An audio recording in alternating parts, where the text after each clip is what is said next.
You ever hear a scream so raw and sharp that it doesn't just hit your ears, it grabs your spine, twists it, and sends a rush of adrenaline shooting through every inch of your body before you even understand what's going on?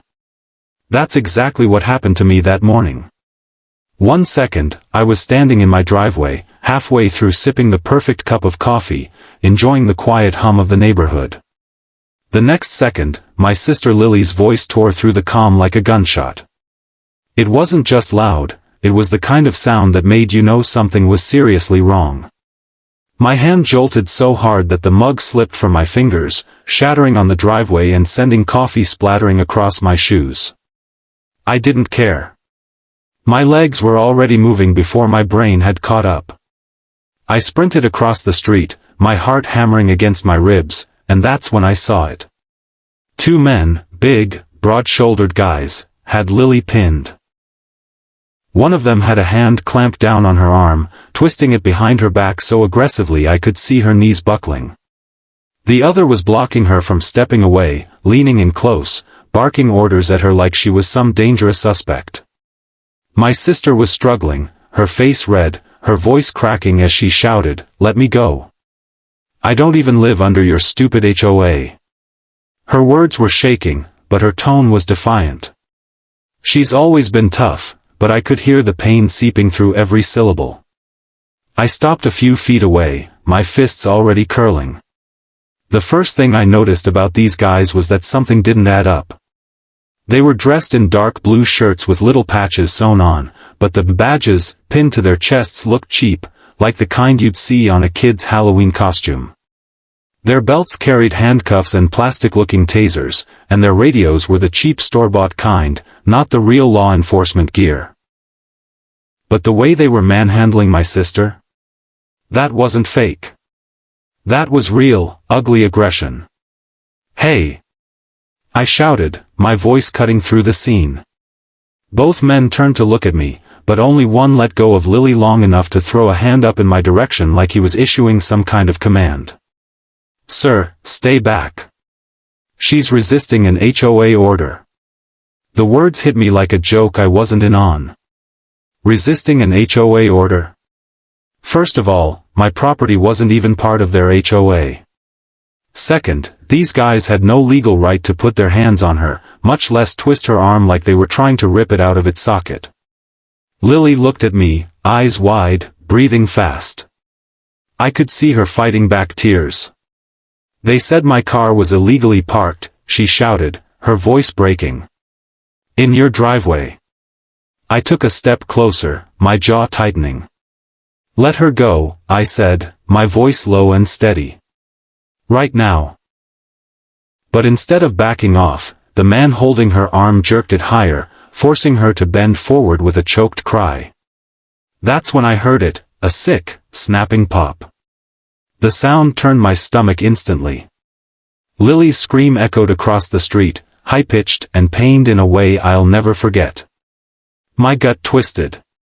I didn't have to be a doctor to know something had just broken. She was clutching her elbow as best she could, but her arm hung at an unnatural angle, and her face had gone pale. I took another step forward, fury boiling up in my chest. "You just broke her arm," I said, my voice so cold it felt like the air dropped 10 degrees around us. The second man, the one who had been posturing like some kind of self-appointed sheriff, squared his shoulders at me. "Back up now, or we'll detain you too," he barked. His tone was all authority, but I could see the slight twitch in his jaw. It told me everything. I wasn't dealing with professionals. I was dealing with pretenders who had just crossed a very dangerous line. In that split second, my mind flashed through everything I knew. I had spent more than a decade in tactical law enforcement, leading high-risk operations, handling situations way worse than this. I had stared down actual armed criminals without flinching, so 2 guys playing dress-up as HOA officers didn't scare me. But they had hurt my sister. That made it personal. I took a slow breath, forcing myself not to launch straight into them right there in the middle of the street. My instincts were screaming to act, but my training kept me in control. If I made one wrong move, they could claim self-defense, twist the story, make it messy. No. If they wanted to play authority, I was about to show them what real authority looked like. "You've got 10 seconds to let her go and back away," I said evenly, never breaking eye contact with the guy holding her. He smirked, like he thought I was bluffing. "Or what?" "You'll call the cops?" he asked, his voice dripping with mockery. Then, leaning forward slightly, he added, "We are the law here." That was it. Those were the last stupid words he should have ever said to me. My blood pressure was so high I could hear the pounding in my ears, but instead of yelling, I simply reached into my pocket and pulled out my phone. My thumb didn't go anywhere near 911. It went straight to the emergency contact I'd saved years ago, the one marked Team Alpha. Because here's what those two didn't know: when I left the SWAT unit after 12 years of service, I didn't exactly leave. I still worked as a tactical consultant. I still trained with my old squad. And most importantly, I still had a direct line to them. And on this particular morning, they just happened to be running drills less than 2 blocks away. I hit the button, brought the phone to my ear, and said 5 words, "I've got 2 for you." That's all. No need for details. They knew my voice, and they knew I didn't call unless it was serious. The fake officers were still holding Lily when I slipped the phone back in my pocket. I could already hear, faint but growing, the low rumble of approaching engines and the first hint of sirens in the distance. Their expressions flickered, just for a second, but it was enough. They realized something was wrong. Something was coming for them, and it was coming fast. One of them muttered to the other, "Maybe we should," but before he could finish, I stepped forward, closing the gap to just a few feet. I didn't touch them. Not yet. I just looked the man in the eye, the one who had hurt my sister, and said in a voice so calm it scared even me, "You've got about 30 seconds before this entire street belongs to me." And right then, the first black SUV screeched around the corner. The SUV didn't just pull up, it tore into the street like a predator locking eyes on prey. Its black paint gleamed under the morning sun, the tinted windows hiding the eyes of the men inside, but I didn't need to see them to know who they were. My backup had arrived. The 2 fake officers froze for a heartbeat, eyes darting to each other like they were silently asking, "What is this?" Then the doors of the SUV flew open, and my old SWAT squad spilled out like a wave of controlled chaos. Black tactical uniforms, ballistic vests, rifles held low but ready, the kind of presence that makes smart criminals surrender before anyone even says a word. Leading the charge was Jackson, my former second-in-command and one of the most intimidating human beings alive when he wanted to be. His boots pounded the asphalt as he closed the distance, his voice booming like a thunderclap. "Hands where I can see them. Now." The shorter fake officer panicked first. He yanked his hands away from Lily like she was radioactive, throwing them in the air. The taller one hesitated, still gripping her shoulder as if trying to hold on to the illusion of control. That hesitation was his biggest mistake. Jackson didn't repeat himself. He moved in fast, one hand gripping the man's wrist, twisting it behind his back, and slamming him against the hood of my neighbor's car in a single, fluid motion. Behind him, the rest of the squad fanned out with precision, 2 of them taking up positions to block both ends of the street, another 2 flanking the second fake officer, their weapons trained but fingers steady. These weren't some rent-a-cops. This was a team built to handle armed standoffs, hostage rescues, and high-risk raids. Lily stumbled back toward me, clutching her broken arm, her face pale but her breathing a little calmer now that the situation was turning. I stepped in front of her, placing myself between her and the 2 men who had dared to lay a hand on her. The shorter man started babbling. "We're HOA enforcement. We have jurisdiction here." His voice cracked halfway through the sentence. Jackson turned his head just enough to glare at him, his expression flat. "You've got about as much jurisdiction as the ice cream man," he said. "On your knees." They didn't resist after that. Not with rifles trained on them. Not with 7 tactical operators moving like shadows around them. While the takedown unfolded, I knelt down beside Lily. "You're okay now," I told her, my voice softer. "Medics are here." And right on cue, a second unmarked truck pulled in, its back doors swinging open to reveal 2 paramedics in tactical gear. They were part of the team too, combat medics trained for exactly these kinds of scenarios. One of them, Torres, crouched beside Lily, gently assessing her arm. "It's broken," he confirmed quietly. "We'll get her stabilized and transported." He shot me a look, part reassurance, part "I'm glad we got here when we did."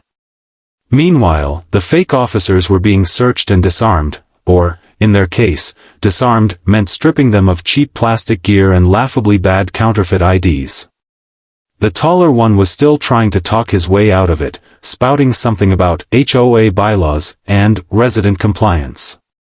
One of my guys actually laughed under his breath before cutting him off. "Buddy, you're about 3 sentences away from being zip-tied to that stop sign." It was over in under 90 seconds. The SWAT squad was efficient, methodical, and absolutely unshakable. The 2 men who had thought they could intimidate my sister were now face down on the hot asphalt, wrists bound tight, the sound of their own labored breathing loud in the sudden stillness. I stepped forward then, my shadow falling over them. "You hurt my sister," I said evenly. "You don't get to walk away from that." They didn't respond. Maybe they'd finally figured out they were way out of their depth. Or maybe they just didn't want to say the wrong thing and make it worse. Not that it mattered. It was already too late for them. The scene might have looked calm to an outsider now, 2 men on the ground, SWAT standing guard, my sister being treated by medics, but I knew the real storm was just beginning. Jackson crouched next to the taller fake officer, his knee pressing into the man's back, and pulled the counterfeit badge from his shirt. He turned it over in his hand, smirking. "This isn't even a good fake. My kid has one just like it in his toy box." The shorter man, still on his knees, tried to defend himself. We're authorized by the Homeowners Association. We have legal rights to." He stopped when one of my guys, Ramirez, dangled a body cam in front of him. "Yeah? Funny. Because I've got 10 straight minutes of footage of you 2 assaulting an unarmed woman while pretending to be something you're not. Wanna keep talking?" I moved closer, my arms crossed, my shadow cutting across their faces.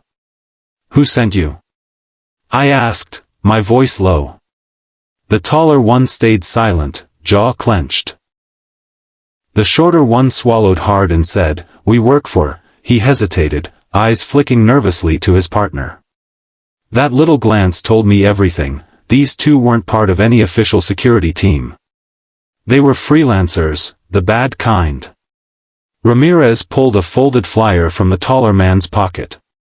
It had a list of HOA fines, with ridiculous amounts: $500 for improper parking, $1,000 for lawn violations, $2,500 for trespassing on HOA property. The kicker? Half the rules listed weren't even legal to enforce. This was a scam, plain and simple. They'd been hitting neighborhoods, targeting people who didn't know the law, and bullying them into paying up.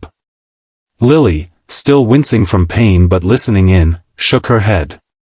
"They told me I was trespassing because I parked in your driveway," she said bitterly. "Then they demanded my ID so they could process the violation." Jackson glanced at me. "This isn't their first rodeo.